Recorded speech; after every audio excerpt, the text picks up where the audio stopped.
Salah satu pertanyaan yang sering banget ditanyakan oleh penonton channel ini adalah tentang kapan pendaftaran CPNS dibuka. Nah, di episode kali ini saya akan memberikan update mengenai informasi jadwal pendaftaran dan tes seleksi CPNS 2021.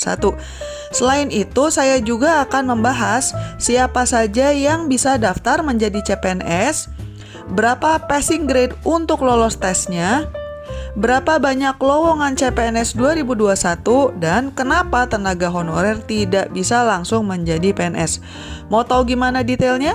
Sebelum kita membahas detailnya, jangan lupa untuk subscribe dan like karena channel ini membahas berbagai cara untuk mendapatkan uang tambahan. Kalau kalian ingin dapat uang dari YouTube, silakan klik link di deskripsi karena ada triknya loh supaya bisa cepat monetisasi. Selain itu, di deskripsi juga ada banyak sekali link lain yang bisa membantu teman-teman mencari penghasilan tambahan dan juga berhemat. Oke, yuk lanjut lagi nonton videonya. Selamat menonton! Nah, ini informasi yang sudah banyak ditunggu ya. Seperti dilaporkan oleh CNBC Indonesia dan juga Detik Finance, Kementerian Pendayagunaan Aparatur Negara dan Reformasi Birokrasi akhirnya memberikan jadwal untuk seleksi calon aparatur sipil negara tahun 2021. Sebagai catatan, jadwal ini masih bisa berubah ya, tapi kurang lebih sebagai berikut. Untuk sekolah kedinasan, penyampaian formasi kementerian atau lembaga akan dilaksanakan pada pekan kedua Maret 2021, sementara pendaftarannya akan dimulai pada 9-30 April 2021. Kemudian seleksi akan dilaksanakan pada pekan ketiga Mei 2021 dan pekan keempat Juni 2021. Untuk CPNS dan pegawai pemerintahan dengan perjanjian kerja atau yang biasa disingkat PPPK non-guru, penyampaian formasi ke kementerian atau lembaga Pemda akan dilaksanakan pada pekan ketiga bulan Maret 2021. Untuk tahap selanjutnya pendaftaran, seleksi, dan lainnya belum dicantumkan, tapi menurut beberapa portal berita diperkirakan seleksinya adalah bulan Juni.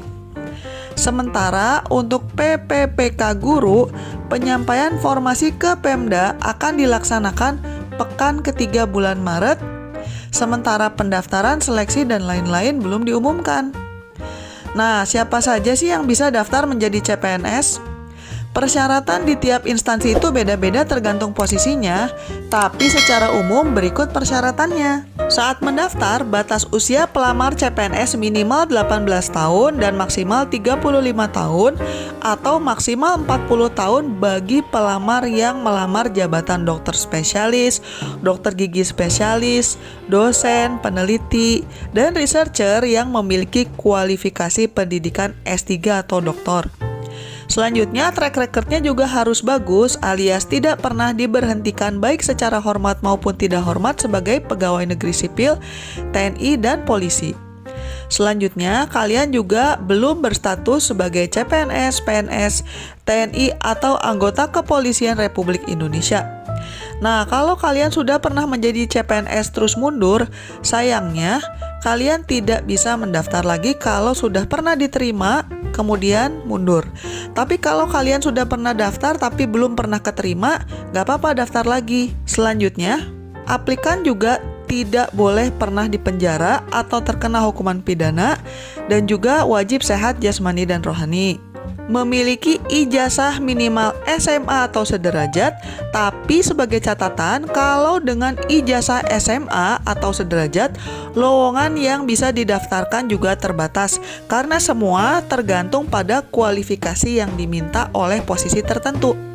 Selanjutnya juga tidak boleh berpolitik atau anggota partai politik, dan bersedia ditempatkan di mana saja sesuai dengan ketentuan perundang-undangan yang berlaku. Kalau teman-teman ingin tahu bagaimana cara daftar CPNS dan dokumen apa saja yang dibutuhkan, silakan mampir ke video saya yang lain karena saya sudah pernah membahas ini secara detail.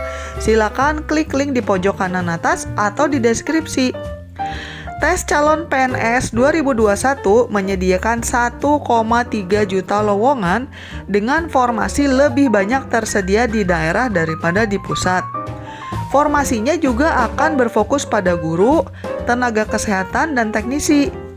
Berikut detailnya.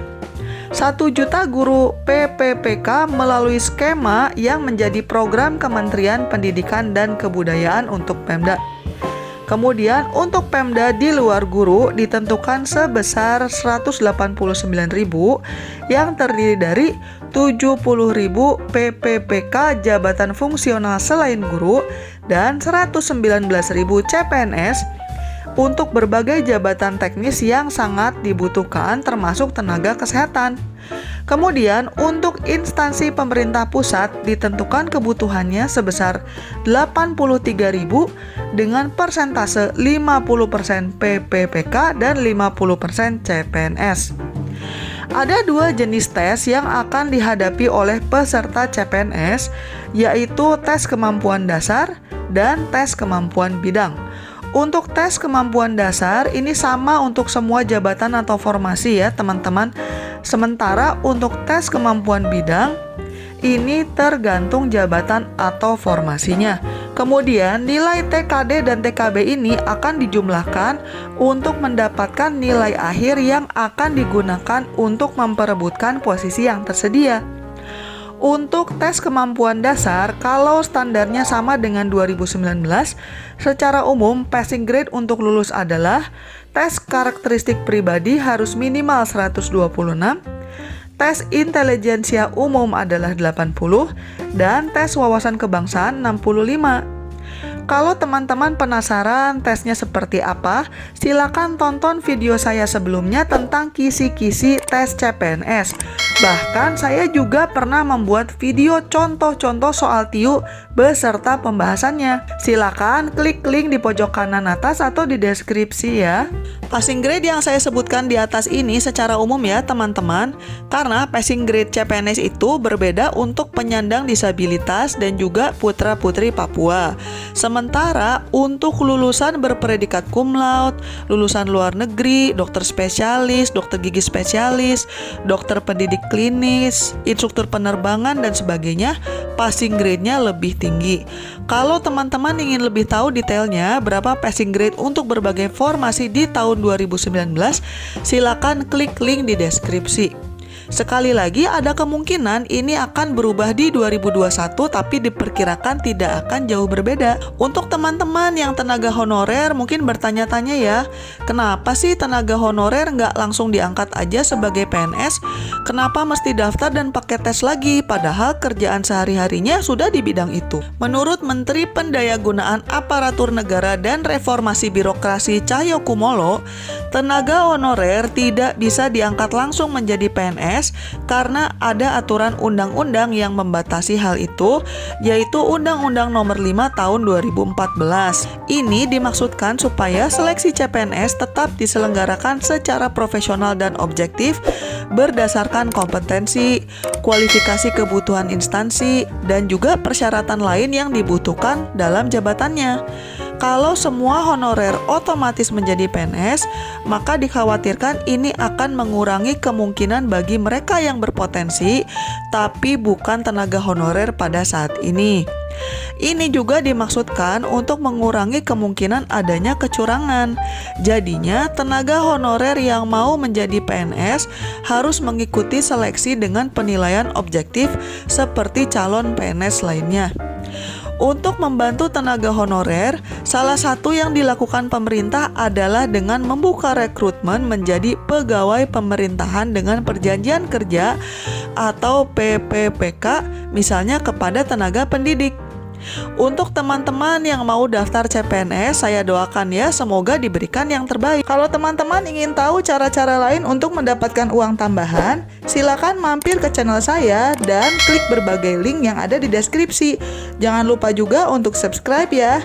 Sekian dulu episode kali ini dan selamat mencari uang tambahan. Bye-bye.